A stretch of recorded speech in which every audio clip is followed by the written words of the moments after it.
ھذا یوم لا ینطقون، یوم لا ینطقون، یہ ہے وہ دن جس دن وہ بول نہیں سکیں گے. ولا یؤذن لہم فیعتذرون، نہ انہیں یہ اجازت ہوگی کہ وہ کوئی جھوٹے بہانے، کچھ عذر پیش کر سکیں. یہ چرب زبانیاں، لمبی زبان، یہ دنیا میں ہی ہے. آخرت میں کسی کی زبان نہیں چلے گی. جتنا مرضی کوئی لمبی زبان والا ہے، اللہ کے سامنے کس کی زبان چل سکتی ہے؟ یہ دنیا میں لمبی زبانیں کیوں چلتی ہیں کہ ہم جو فیکٹس اینڈ فگرز ہیں ان کو چھپانے کے لیے آرگومنٹس کرتے ہیں. اللہ کے سامنے کون آرگومنٹ کر سکتا ہے کہ یا اللہ میری یہ مجبوری تھی، اس کی وجہ سے میں نماز نہیں پڑھ سکا؟ اللہ کو کون یہ بتا سکتا ہے؟ یہ دنیا میں کہا جا سکتا ہے جو رزق مانا بھی تو جناب عبادت ہے نا. یہ دنیا میں تو سارے ڈنڈیاں آپ مار سکتے ہیں. اللہ تعالیٰ کو کوئی کہانی کروا سکتا ہے؟ اللہ کو تو کوئی کہانی. تو اللہ فرماتا ہے کہ ان کو بولنے کی اجازت نہیں ہوگی. اور اس کی تفسیر تو پھر سورہ یاسین میں آتا ہے نا، الیوم نختم علی افواہہم وتکلمنا ایدیہم، ہم ان کے منہوں کے اوپر مہر لگا دیں گے، ان کے ہاتھ اور پاؤں، ان سے ہم کلام کریں گے، وہ ان کے کیے ہوئے اعمال کے اوپر گواہ ہوں گے. سورہ حمیم میں سجدہ میں آتا ہے کہ انسان اپنی کھال اور اپنے اعضاء سے کہے گا کہ تم تو میرے تھے، تم میرے خلاف بھی گواہی دینا شروع ہو گے، تمہیں کس نے زبان دے دی؟ تو کھال اور انسان کے جسم کے اعضاء بول کر کہیں گے ہمیں اس نے زبان دی ہے جس نے ہر ذی روح کو، ہر زندہ چیز کو زبان دی تھی. ان کا عذر قبول نہیں کیا جائے گا. وَيْلٌ يَوْمَئِذٍ لِّلْمُكَذِّبِينَ، تباہی ہے اس دن جھٹلانے والوں کے لیے. ھذا یوم الفصل، یہ ہے فیصلے کا دن. جمعناکم والاولین، جس دن ہم تمہیں بھی جمع کریں گے اور سارے اولین، اگلے جتنے گزر چکے ہیں تمام اگلوں اور پچھلوں کو اس دن جمع کر لیں گے. فَإِن كَانَ لَكُمْ كَيْدٌ فَكِيدُونِ، پس اگر تمہارے پاس کوئی چال ہے تو میرے خلاف چل کے دکھاؤ. ہائے ہائے ہائے یار، اللہ بڑا ڈاڈا ہے.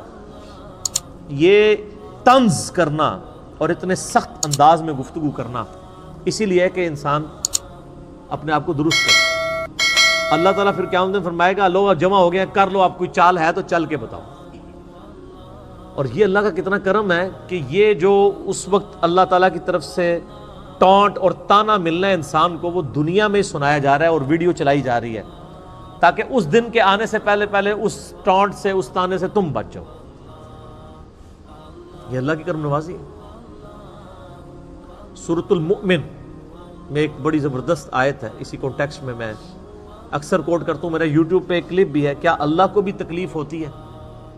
سورۃ المؤمن کے شروع کی آیات میں سے اللہ تعالیٰ فرماتا ہے کہ ہم مجرمین کو جب قیامت والے دن عذاب دیں گے نا، پھر ان سے پوچھیں گے کہ آج تمہیں تکلیف ہو رہی ہے نا، آج اپنی جان سے تم بیزار ہو نا اس تکلیف کی وجہ سے؟ وہ کہیں گے ہاں. تو اللہ تعالیٰ فرمائے گا اس سے زیادہ ہمیں تکلیف ہوتی تھی جب دنیا میں تمہیں ہماری طرف بلایا جاتا تھا اور تم روگردانی کرتے تھے. یہ اللہ تعالیٰ کا انداز بتا رہے ہیں. یعنی جس طرح ہم اپنی بھی لینگویج میں ایک بات کرتے ہیں نا، ہوں پتہ لگا ابو بچو جی، یہ کہتے ہیں نا، اب پتہ چلا بچو جی، یہ چھوٹے بچے کہتے ہیں نا. تو اللہ تعالیٰ اب پتہ چلا جب دنیا میں تمہیں ہماری طرف بلایا جاتا تھا تم روگردانی کرتے تھے. تو ہمیں اس سے زیادہ تکلیف ہوتی تھی جو آج تمہیں اپنی جان سے ہوگی.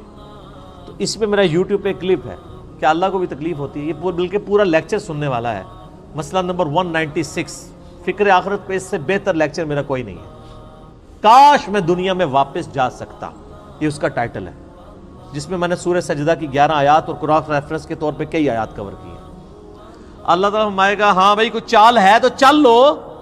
وَيْلٌ يَوْمَئِذٍ لِّلْمُكَذِّبِينَ، تباہی ہو اس روز جھٹلانے والوں کے لیے. یہ 40 آیات میں اللہ تعالیٰ نے ذکر کیا ہے ان لوگوں کا جو اللہ کے نافرمان ہیں.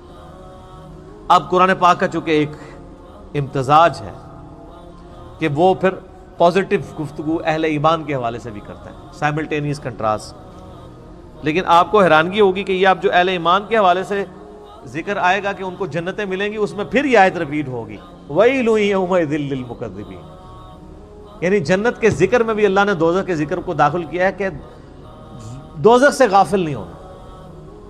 ان المتقین فی ظلال وعیون، بے شک اللہ سے ڈر جانے والے لوگ سایوں اور چشموں میں ہوں گے اس دن. وفواکہ مما یشتہون، اور ان پھلوں میں ہوں گے جن کو وہ پسند کر رہے ہوں گے. کلو واشربو، اللہ تعالیٰ فرمائے گا مزے سے کھاؤ اور پیو. ہنیئا بما کنتم تعملون، ان اعمال کے صلے میں یہاں پہ خوب رچو اور بسو جو تم دنیا میں کیا کرتے تھے.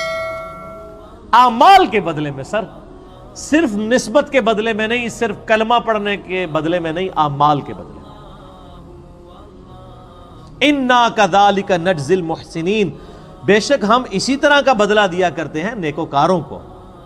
لیکن وَيْلٌ يَوْمَئِذٍ لِّلْمُكَذِّبِينَ، جنت کے اندر بھی ذکر آ گیا. یہاں تو کوئی بوڑھا بھی ہوا ہے نا، اسے کہنا یار وہ خوف خدا کر لو، وہ کہتے جی ہن تسی ہن زندہ سانو جا کے دباؤ. 70 سال کا بھی ہوگا، 80 سال کا بھی ہوگا نا، تو وہ ابھی جینے کی خواہش رکھ رہا ہوگا، تو کہہ رہا ہوگا کہ اچھا جی پھر منودابی آؤ، جا کے کوئی جنتی بھی گل کرو، صرف دوزخ دی گل. اللہ تعالیٰ نے یہ قرآن پاک میں اسلوب بتایا کہ یہاں پہ اب آپ یہ دیکھیں، یہ آیت 2 دفعہ ریپیٹ ہوگی جنتیوں کے ذکر میں بھی، اس لیے کہ تاکہ انسان کا قبلہ درست رہے. صرف جنت کی باتیں کرنے سے قبلہ درست نہیں ہو رہتا جب تک کہ جہنم کا ذکر نہ کیا جائے. کلوا وتمتعوا قلیلا انکم مجرمون. اب فوراً روئے سخن پھر واپس آ گیا ہے مجرمین کی طرف. ہلکا سی جنت کی سیر کرا کے واپس. کھاؤ اور پیو، دنیا میں عیش کر لو تھوڑا سا وقت. انکم مجرمون، بے شک پھر ہے تو تم مجرم ہی ہو نا. کتنی عیاشی کر لو گے؟ 50 سال، 60 سال، 70 سال، 100 سال، 130 35 سال، کتنے سال کا جی لو گے؟ 100 سال سے اوپر تو بہت کم لوگ جاتے ہیں.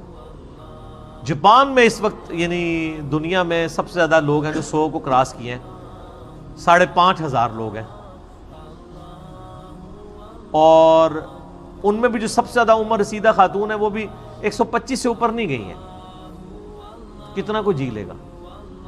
سر دنیا میں کوئی 150 سال بھی جی لے، صرف قیامت کا دن جو ہے نا وہ 50,000 سال کا دن ہے.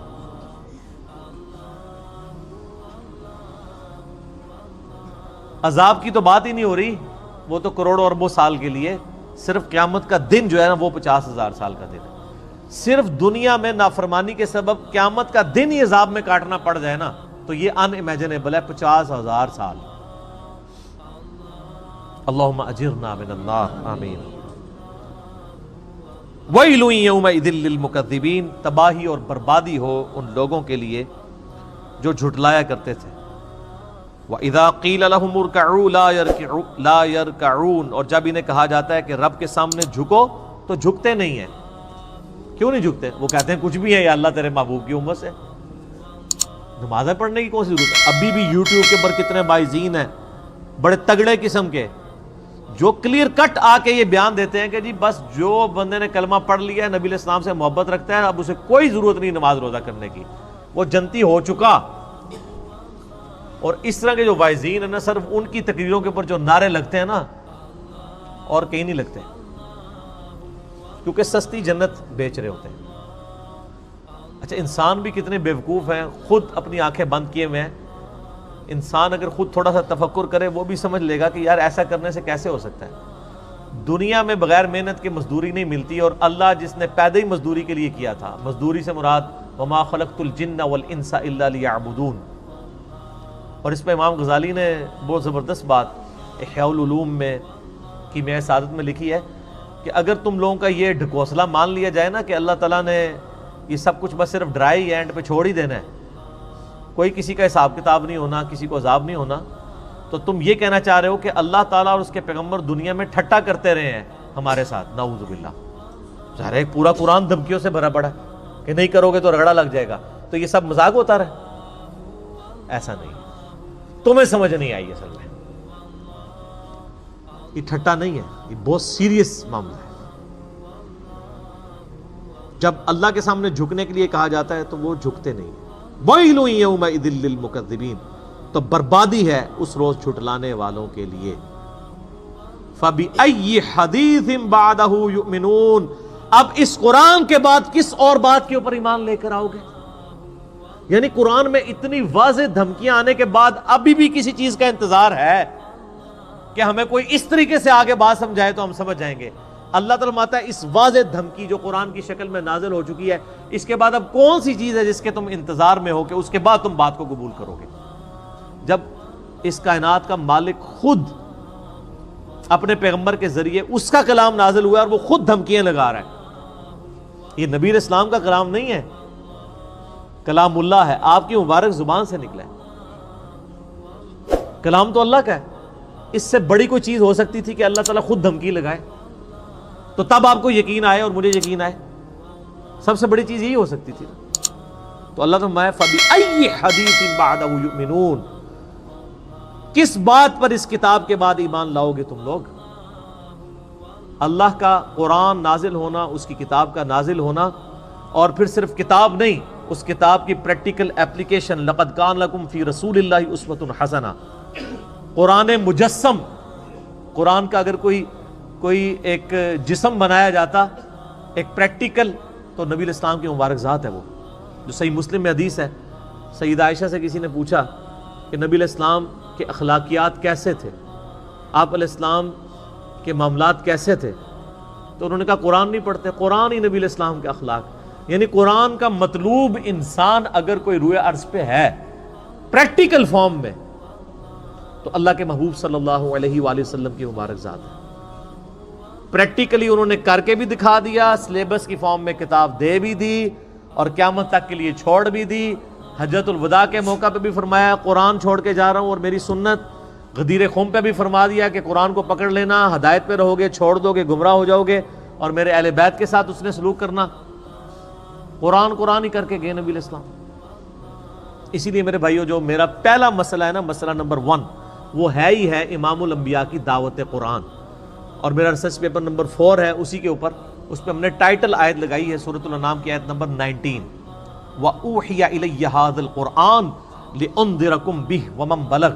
اے نبی علیہ السلام فرما دیجئے یہ قرآن مجھے اس لیے وحی کیا گیا تاکہ اس قرآن کے ذریعے میں تمہیں ڈر سناؤں، اور جس تک یہ کتاب پہنچ جائے وہ اس کتاب کے ذریعے ڈر سنائے۔